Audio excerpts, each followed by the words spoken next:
further ado, I'm going to introduce not our speaker, but our speaker introducer.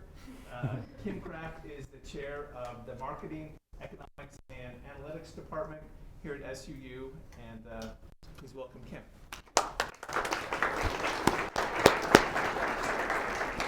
Hi everyone. As Dr. Stillman said, I'm chair of Economics, Marketing, and Analytics, and it's my pleasure to introduce our speaker today.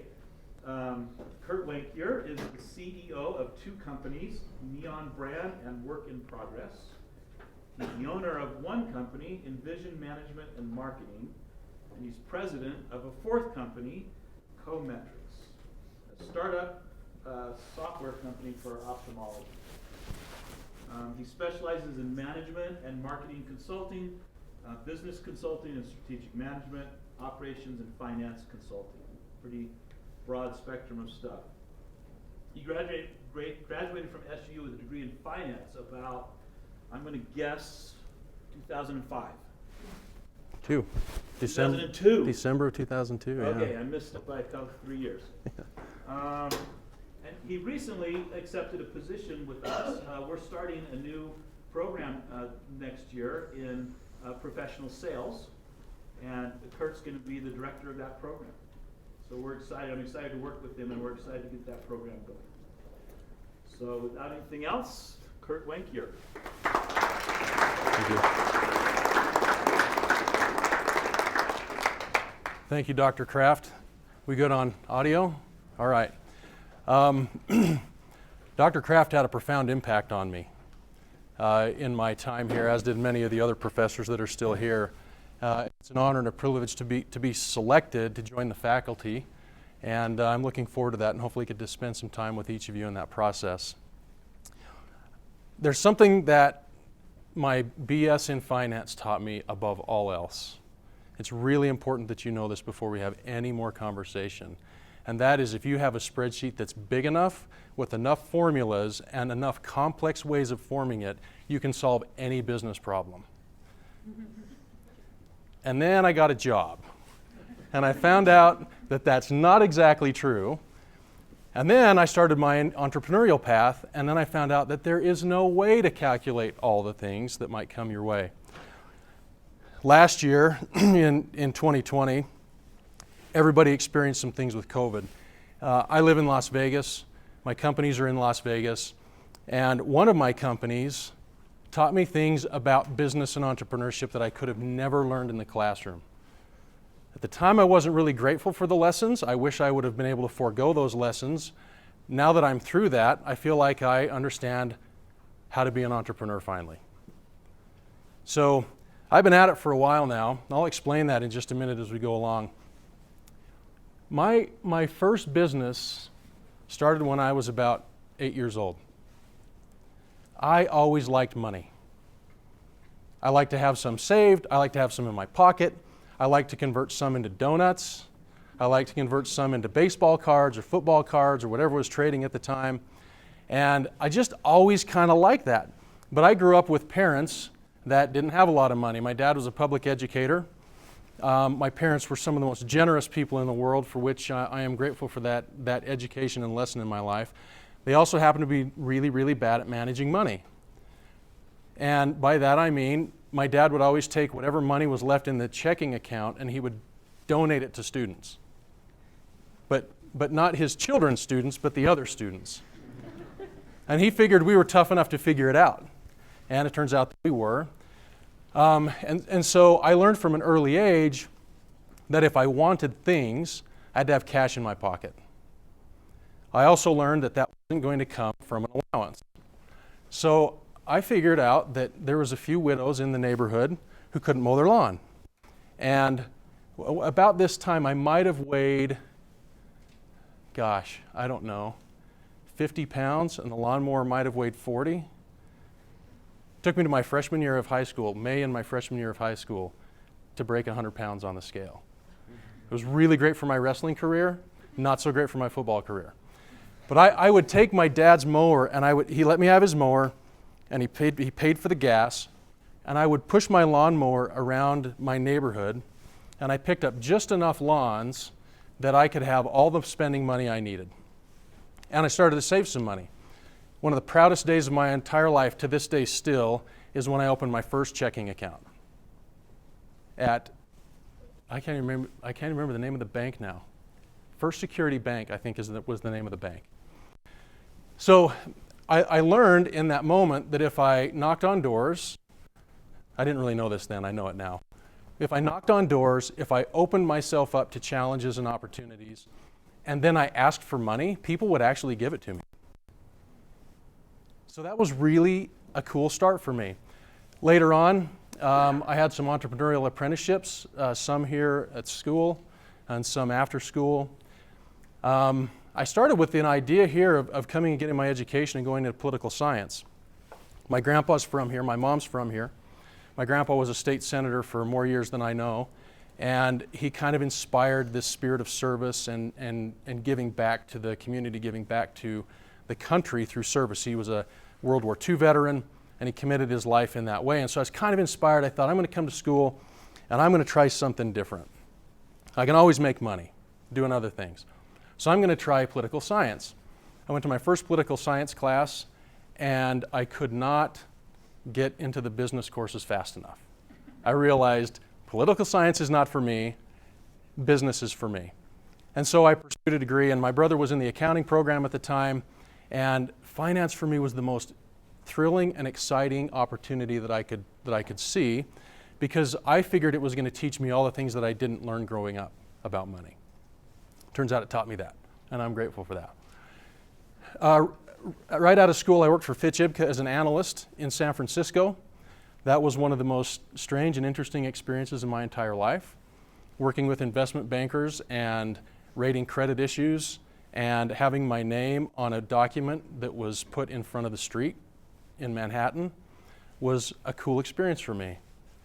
My path got diverted when I got a job in Las Vegas as a practice administrator for an ophthalmology institute, hence the software startup in ophthalmology.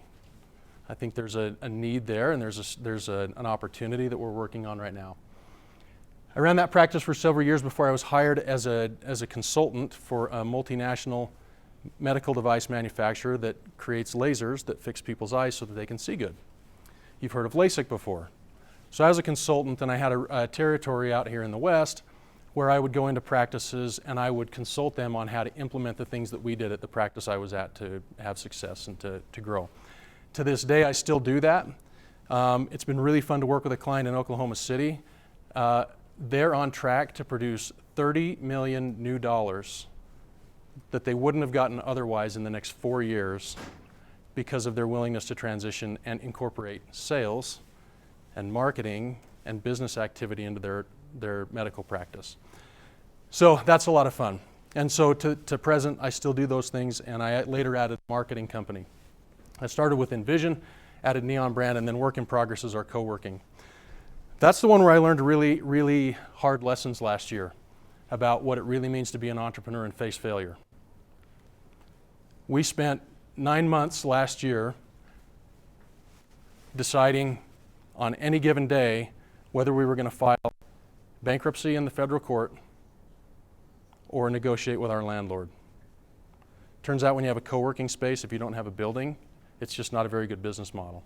And it was day in and day out. It was 2 a.m. in the morning, sitting up at night, wondering how I was going to process this failure in my life, and wondering what the downward cycle of that was going to be. At the 11th hour, our bankruptcy attorney was walking to the federal courthouse in Las Vegas with our bankruptcy filing in hand, and he called our landlord on the way there and he said, "Are you ready to go to war? Because you will lose and you will suffer." And they said, okay. If you're really on the courthouse steps, let's talk. It took us right to the wire. That was the most stressful time of my entire life. Thankfully, I had a good attorney. He kept us out of it, and Work in Progress is making a comeback. So, interesting things you learn along the way.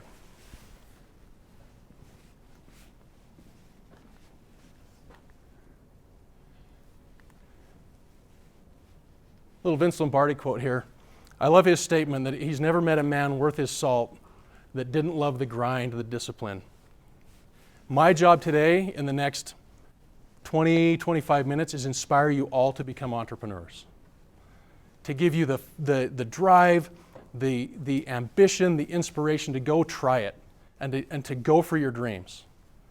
Trust me when I say it's worth it. Even after the bankruptcy challenge, it's worth it. I'd do it again in a million years. I'd do it again a million times. And I'm grateful for what I learned in the process. I like this quote too. Dictionary is the only place that success comes before work. Hard work is the price we must pay for success. One of the things you hear a lot in your entrepreneurship courses and in your business courses is about failure. Did you know that Warren Buffett will not partner or acquire a company unless they've had a business failure in their past? Warren Buffett doesn't want people that can ride a good wave. He wants people who can get out of a choppy wave and succeed. These are my failures. Some of them, anyway. These are all companies that I either founded or invested in, and took a leadership role in and have since failed. This guy right here, this was my first ophthalmology product. Turns out I wasn't swift enough, and a little tiny company in San Francisco called Salesforce beat me, took me out of business. This one here's kind of fun. This was I went to Poland several years ago, and I did a boot camp for some Polish companies. In the European Union, they have a really, really hard time with innovating and entrepreneurship.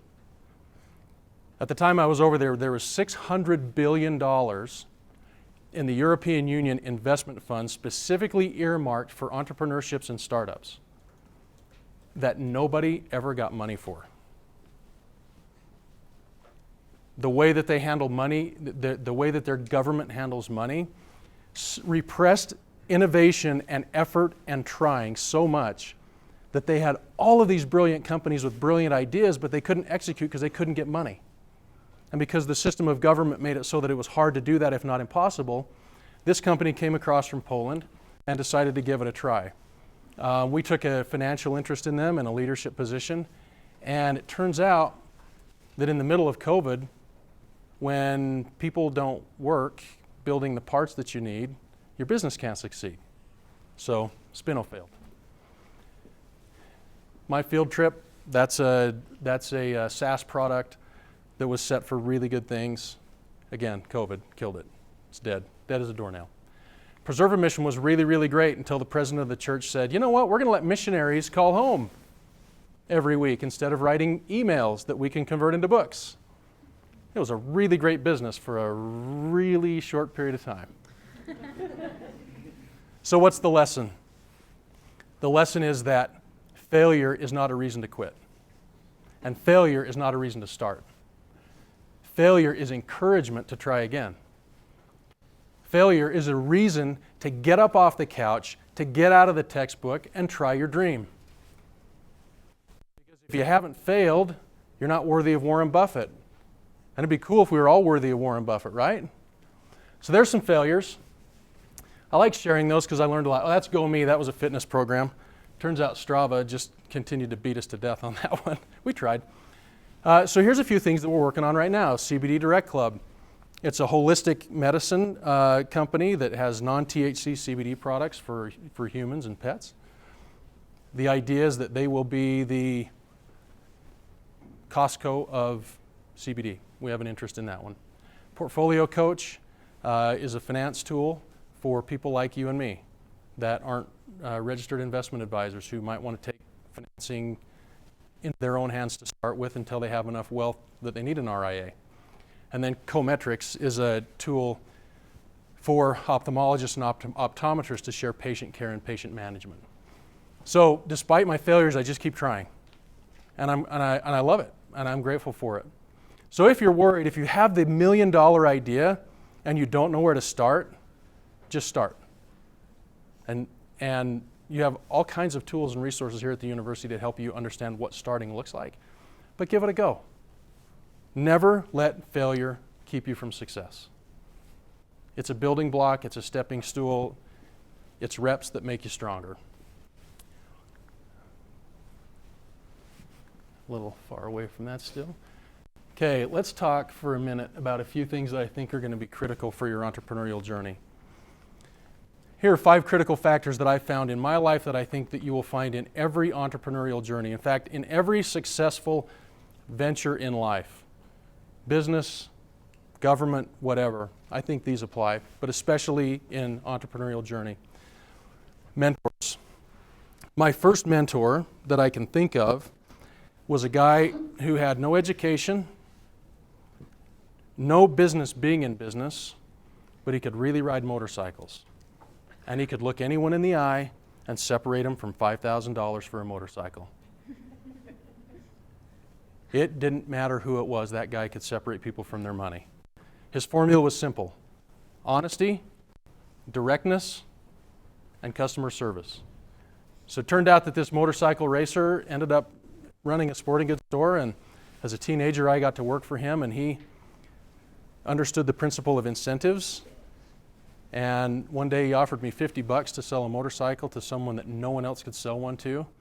And I sold that motorcycle and I got $50 for it. It doesn't sound like a lot of money, right? But it was pretty awesome for me. That was like 50 gallons of gas. Okay, so that was pretty great. Mentors are critical. You can never have too many. And they can never offer you too much. Keep that in mind. And there turns out that there are thousands and thousands of mentors looking for people like you, looking for people to believe in, looking for people to invest in. One of my first investors in one of my businesses, IC, that failed, he told me, he said, I don't care about your spreadsheets. He said, I'm not here to buy a spreadsheet, I'm here to buy a man. He offered me $225,000 without looking at my business plan. It was eye-opening for me. It was a revelation. I was like, holy crap. He's right about that. Bearing points. If you don't know where you're going and you don't have some sense of direction, that's a terrible kind of failure. Okay? A good plan, a good idea, and good bearing points, that's a success for you. If you don't have those, go find them. Get some help with someone who can do it. You need both sails and anchors.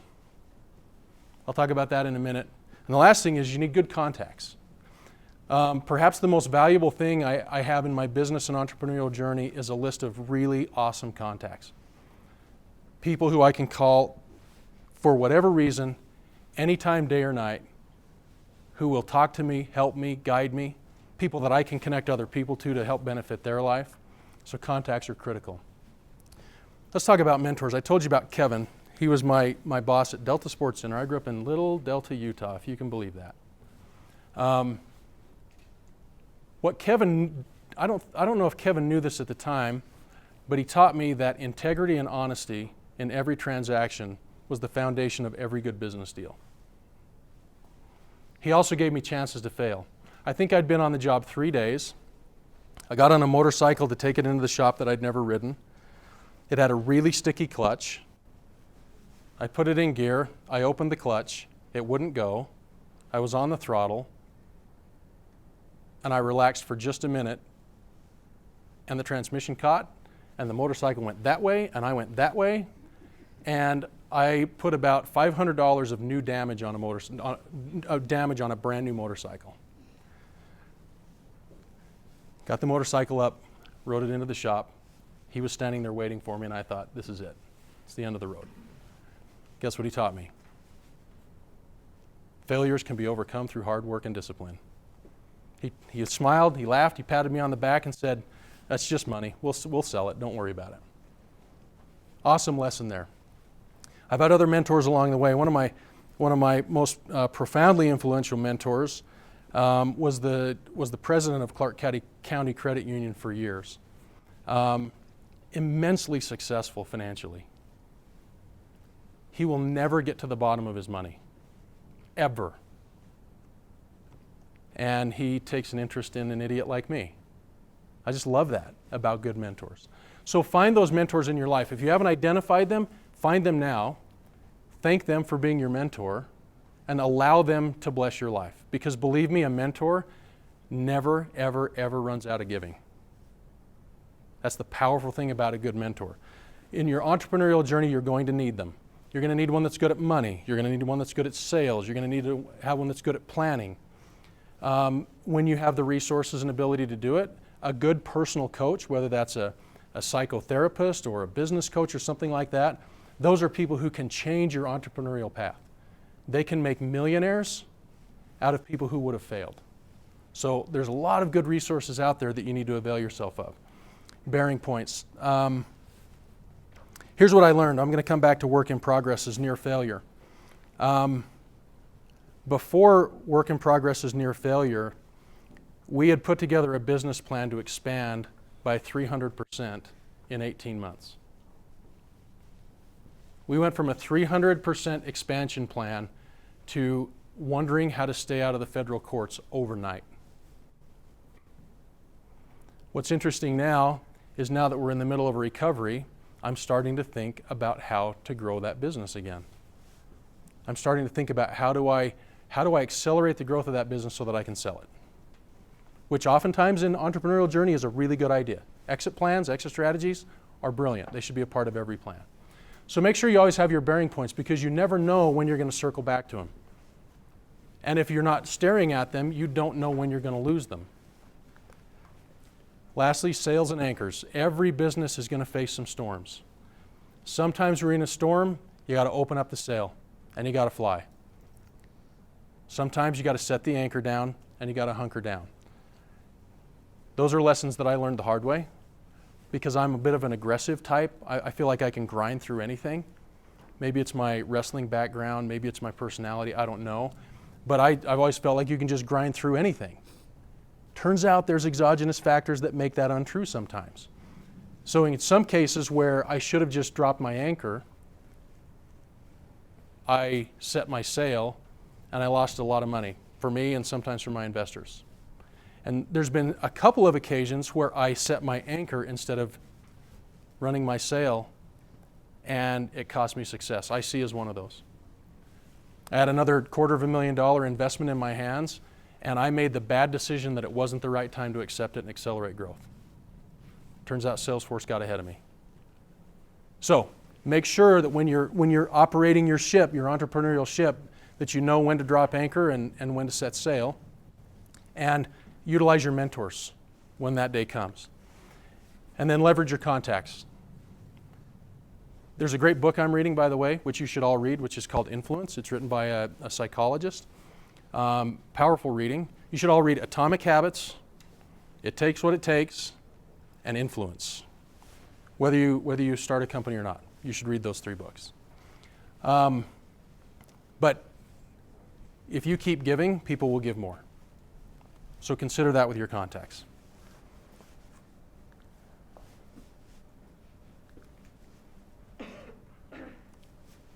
Here's a question I want to ask you. So I need some crowd participation now.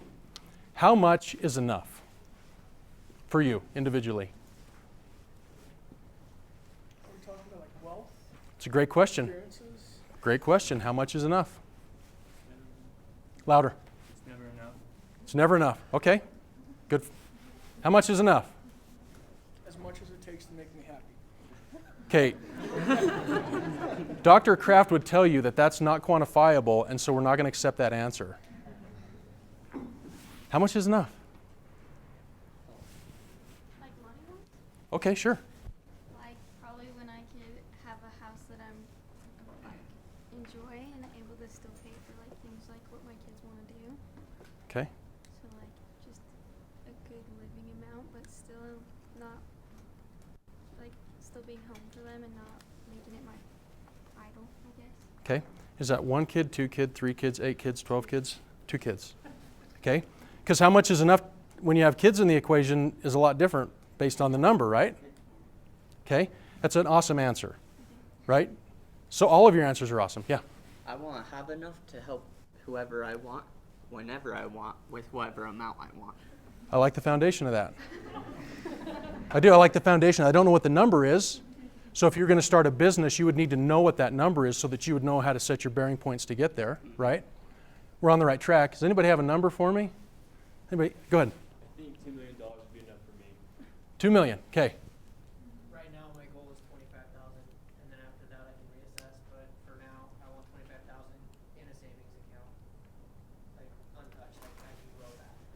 Love it. Good. Well, it depends. What time frame are you talking about? You tell me. When you're 80, how much is enough? Nothing. You're like me, you're hoping that like there's an early expiration there. The dirt Okay. on top of my grave. When I'm 80, it's enough in order to keep me alive until I'm dead and enough to help other people. Okay. Raise your hand if you want to start your own company. That's a lot. Stand up. Let's get a sense of this. Help me get a sense of this. Okay? So for each of you, if you're going to start that company, you need to know not only the qualitative factors about what makes this important for you, you got to know the number. That's one of your bearing points. How can you set sail or drop anchor if you don't know what you're aiming at? Okay? And it's okay to say $25 billion. Okay? It's okay to say that. Why not? Why isn't it okay to say that? Go ahead and sit down. Think about that question, though, before you start your entrepreneurial journey. How much is enough? When I was sitting where you're sitting, I thought the number, okay, this is great. Based on the economics at the time, I thought the number was 6 million. I thought if I could get $6 million in assets that I would coast through life. Because of all the things that have happened in the economy since then, that number in today's terms, probably more like 30 million to do what I wanted to do with the money. So times change. We set sail or we drop anchor based on what we're experiencing, right? Okay? Go ahead and dream a little.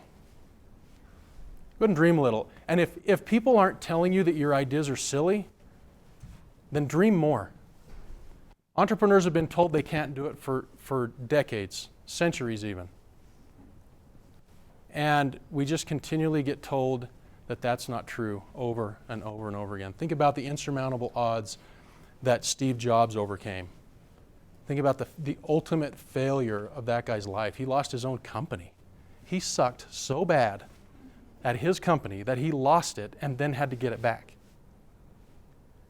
He had to borrow money from his arch rival to survive. But that's a guy who understood that failure is a building block, not a destination. Okay? There's thousands of stories like that. That's not what I wanted. Okay, so here's a few thoughts I want to give you on your entrepreneurial path. A smaller percent of something is better than a larger percentage of nothing. If you need to get your company started and you need capital, go get some capital, give up some of your company, grow it big, dream big, and you'll be really glad you gave up something to get something bigger. You can never do too much research. I want to qualify this one. That's not to say that you need to sit in a room and do research until your eyeballs bleed and not do anything. Do good research, get to work as an entrepreneur, but never, ever, ever stop learning.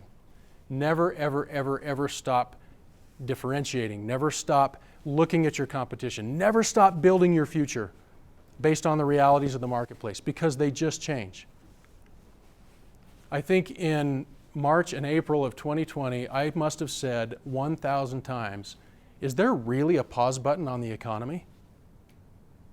Like, I couldn't figure it out. My brain would not calculate it. Everything I learned here, I could not calculate it. I could not break through. I could not understand how you could push pause on a global economy without utter collapse of societies. I just couldn't figure it out. I'm still not sure I understand how it's all working, but you can just never stop learning. Inaction is a decision. Inaction is a decision to fail. If you make a decision and you fail, just fix it. Keep moving. That's the beauty of entrepreneurship. That's the beauty of managing your own life and managing your own assets. Is your failures are your own, and you're the most acquainted with the person who made the mistake, so you're most likely the person who can fix it in a shorter period of time. It's beautiful. It's one of my favorite parts of entrepreneurship, is my ability to fix and change things instantly. It's tough to do in big organizations. I think I've beaten the mentor thing to death, so I'm going to spare you that one. So some things you might have learned about me in this conversation. I do love a healthy amount of risk. I've actually become more tolerant of risk the older I've gotten and the further away from business school I've gotten. I love the thrill of the kill. I just love it. I just love making a deal. All the stuff leading up to it, the socializing and that kind of stuff, is not my favorite thing, but I love making a deal. It is the greatest dopamine hit for me. I just love it. It's so much fun. I love to lead people. What I learned from my first job when I left it tearfully, after some really nice tokens of appreciation and praise, is that it's really, for me, business is less about the money and more about what I can do with it. Right? Our economic system favors wealth for doing good. You can also do a lot of bad with money. But when you have a lot of money because of your successes, the good that you can do is almost unlimited. It's powerful. Because one day you can come back to a group like this that has a brilliant idea, and you can find somebody that you can invest in and help them achieve the same dreams you did. So I'm a big fan of wealth creation. I'm a big fan of the freedom to define your future, the freedom to define what a business might mean in the marketplace. And I'll tell you, so going back to my motorcycle experience, I love going fast. It's one of my favorite things in the whole world. The ability to be free as an entrepreneur feels to me like the first time I got on a bullet bike and did 100 miles an hour down the freeway. It just feels free and open and exciting and exhilarating. And it's every day. Now, some days you wake up sick to your stomach because you got problems to deal with, like bankruptcy or other things. But man, those are the days where you feel like you're going 100 miles an hour without a helmet on, which is not smart. I don't advise that. Don't do that. I did that once, and I don't know why. I never did it again, though. I realized what a stupid mistake that was. But it's just free, and it's fun, and it's exciting. It's exhilarating. Well, I want to give you some time to talk to me. Ask me some questions. Nothing is off limits. I'm an open book. So we have about 10 minutes to do that. Who has questions for me? Don't be bashful. Tell me your name first, if you wouldn't mind. Stand up so everybody can hear you. I'm going to repeat the question so that the overflow can hear. Okay. So my name is Russell Clarkson, and my question was, in those, really difficult times, in those downs, what is your, main driving factor? What is the thing that gets you through that? Is it, like you said, the thrill of the kill? Is it the hope of success? Is it, something spiritual? Just what gets you through those times? Good, Russell, thank you. His question is, what gets me through the tough times? What gets me through the times that seem insurmountable? I'm paraphrasing there. Hope that's a fair paraphrase. For me, it starts with prayer. I've just had too many experiences in my life where miracles have happened to not trust that process. And then it's work. It's just grind, and it's never give up. It's never give up. One of the things that was taught to me at the earliest age that I can remember, I'm going to go back to wrestling now. My first wrestling tournament, they wrote 35 in magic marker on my arm, 35 pounds. And from that age, and I don't remember how old I was, but I was little. But I was told from that day on, Delta kids don't get pinned. And so whether I'm in the gym and I don't want to finish the last 2 minutes on the bike, or whether it's business or otherwise, I always tell myself, Delta kids don't get pinned, and you can do anything for 2 minutes. So it's a combination balance of getting some help from God for me, but really going for it and working and acting like I'm the only solution to the problem. I believe you had. Yeah. My name is Jordan Howe. I was just wondering, when you're getting your finance degree, did you always know you wanted to run your own business, or is that something you realized along the way with your careers? Great question. Thank you. I love that shirt. Thank you. I actually think that movie is the best sales training tool ever created. Tommy Boy. Seriously. It might be the best sales training tool ever. So his question was, restate it for me. Lost it. Did you always know you wanted to be your own boss? Question was, when I was getting my finance degree, did I know I wanted to own my own business? The answer is yes, but. Yes, but I got really, really interested in the financial markets, and I headed down that path, not regrettably. not regrettably at all. I'm glad I did it, and I'm glad I learned what I learned. But when I came back into the private sector, into a smaller business, it was then that I realized that I wanted to get back to my roots of running my own business. When I was in school here, I actually told one of my mentors here that I was going to run a consulting firm one day. And so I peeled back to that after my experience at AMO. AMO, by the way, AMO spit me out. They were being mismanaged, and then when the 2008 recession hit, they had to fire sale the entire company. They shed all of us that were in the consulting group and several other in the sales group because of our salary sizes, and I was kicking rocks in 08. That's when I started my consulting firm. Good question. Who else? Yes. My name is Lakin Elliott. I just had a question. If you had a failed business, would you ever consider restarting it up, or is it something you feel like just cut off if it fails once, kind of thing? That's a really awesome question. Her question is, if I failed in business, would I ever consider restarting it?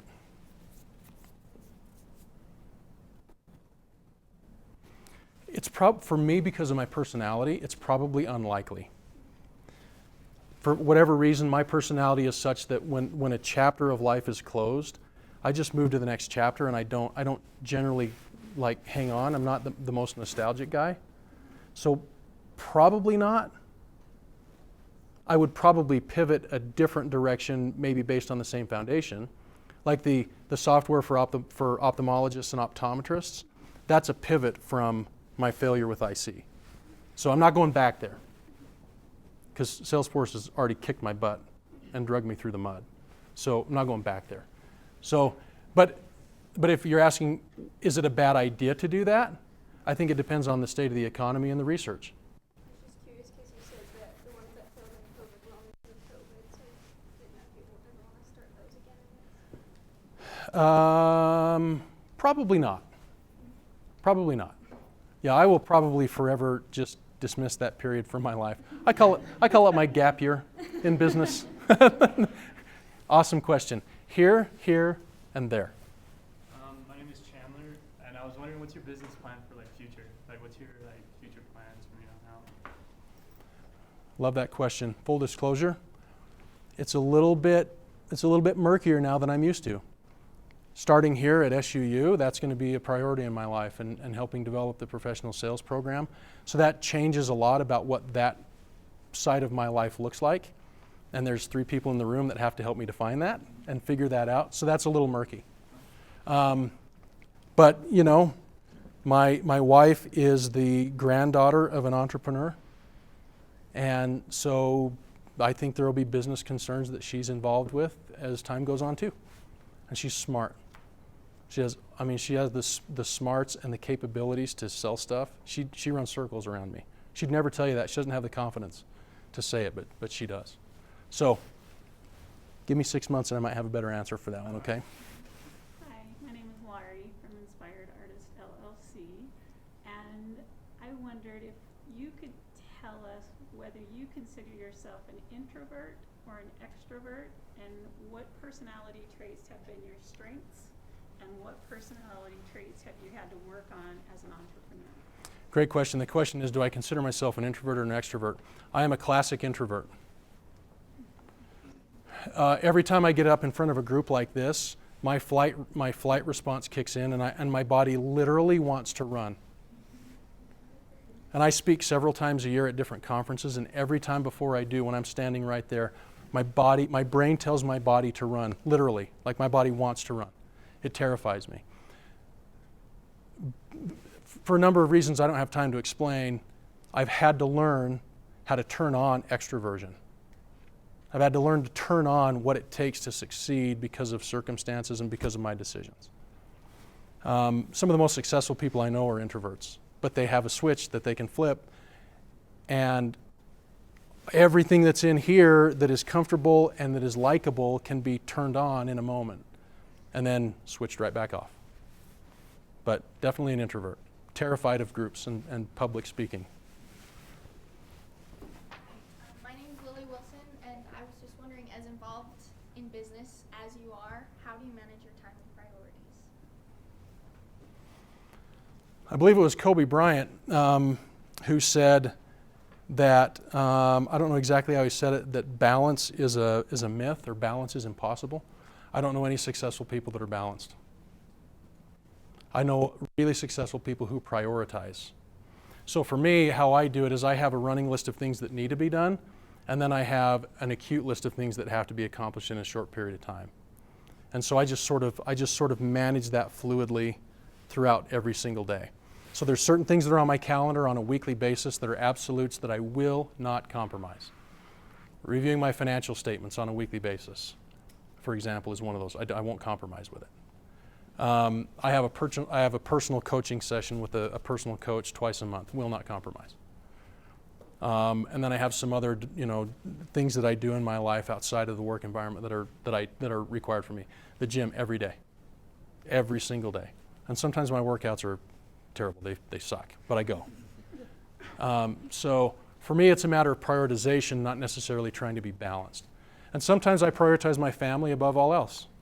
And I figure if the wheels fall off and the roof comes collapsing down because I paid more attention to my family than I did my clients, I'll just go get more clients. So that's how I manage it. That's how I navigate it.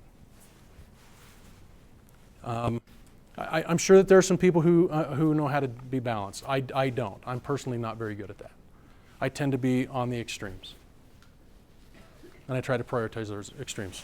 Russell, I think we have time for 2 more questions. Todd, are we okay for 2 more? Okay. Yeah, I didn't want to take any minutes this time, but I'm reading the book Think and Grow Rich by Napoleon. Yeah. And he talks about like burning your boats, like no plan B. What is your take on that? Do you recommend, like, if you're young, starting your first company, do you have a plan B? Do you burn your boats and go all in on that and you sink or sail? Burn your boats. Time is on your side. I have a daughter that's a freshman in college. She's in Hawaii right now going to school. And the thing that I just keep telling her over and over that keeps coming to mind is time is on your side. If you want to be an entrepreneur, do it here. There is not a better safety net on the planet than this university and this program for entrepreneurs. I mean that. Start a business, whatever it is.